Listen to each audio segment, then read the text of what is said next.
I'm not even sure if I remember how to work this thing. All right. Hi guys, welcome back to my channel. I know it has been some time, like 7 months, but I'm here, I'm alive, and I'm well, and currently recovering from COVID. Doing good. I happen to have some free time in between semesters and on this winter break, so I just wanted to come on here quickly and speak about how anesthesia school has been going and give my personal advice for when you guys start your clinical rotations as anesthesia residents.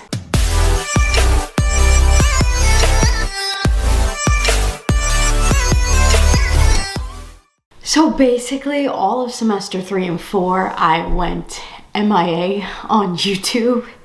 And that's really just because schoolwork, plain and simple, the schoolwork was very demanding and I had to prioritize what was important, and doing well was extremely important to me. So I had to kind of hit the pause button on YouTube. So to quickly wrap up what went on in the last 7 months, or the last 2 semesters, semesters 3 and 4, I will give you a little bit of a rundown. Semester 3 is really heavy with my anesthesia courses. I had 2 anesthesia courses, and then halfway through that semester we started clinical 3 days a week.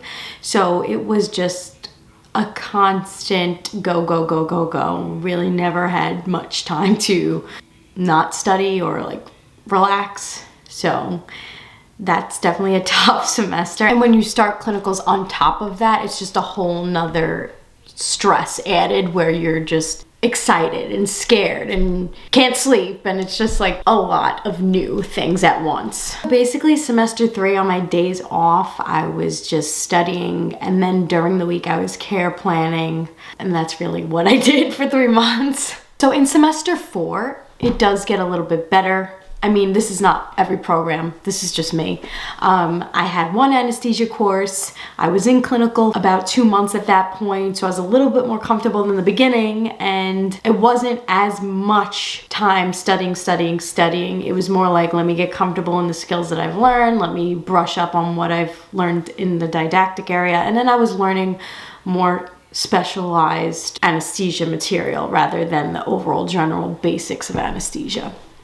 So that was a really good semester last semester. Definitely growing in the clinical area, and it's very exciting. My schedule for semester 5 will be 4 days at clinical and then 3 doctorate courses. So basically as the program progresses, it's less didactic anesthesia material, more time in clinical, and then more doctorate courses as you go on. So even though I have clinical as my only anesthesia course, we're basically doing lots of board prep, and then we're kind of sort of slowly transitioning to starting our doctoral project. So it's definitely busy throughout the program. It doesn't get easier, it's just different types of busy. Rather than studying a bunch of new anesthesia material, I am just studying for boards in the C, and now working on a doctorate project, which, God bless me, I hope it goes well. Lastly, I just want to touch upon a few little helpful tips or like personal advice from me to anesthesia students that are just starting their clinical rotations. The first bit of advice is your attitude. And I know this may seem stupid or like I should know this already, but to be honest, if you come to clinical like with a positive, eager to learn attitude, not only will your preceptor notice that and appreciate that, but it's gonna set the tone for the mood and the rest of the day. I go to clinical, like regardless of what's going on in my life, I always go to clinical, smiles, bright-eyed, bushy-tailed, ready to learn, and everybody notices. I think that's like the #1 thing I always get back on my evaluations, that I always come with a positive attitude, and it just makes the preceptor more willing and able to teach you and wanting to teach you. My second piece of advice is be open about where you are in your clinical experience.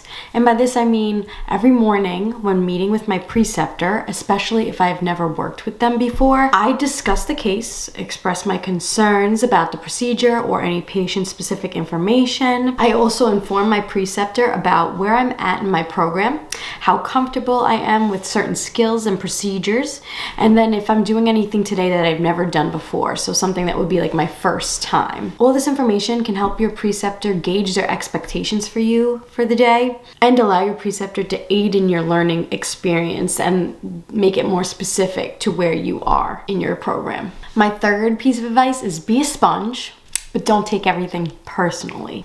You'll come to find that everyone has a very specific way of doing things, and that's fine and great, but you just need to be easygoing and flexible. Can't stress that enough. One day someone will show you something, and the next day a preceptor will tell you not to do that.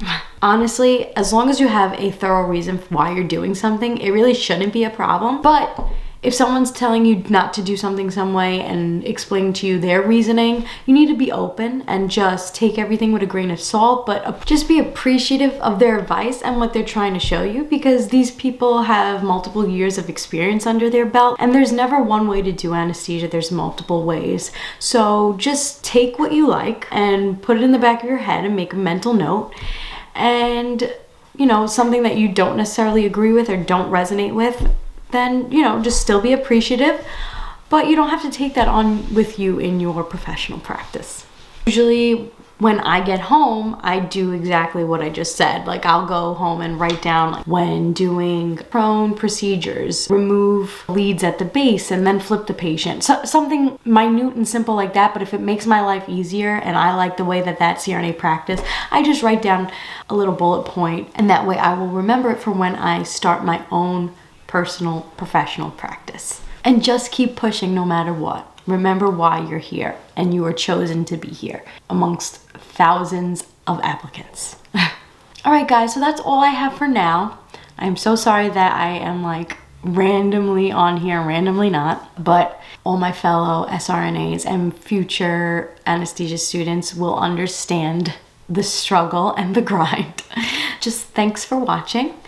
Please leave a comment below if you have any questions about clinical or any questions about how to study. I'm always here. And good luck in your CRNA journeys. Have a safe and happy new year. Bye.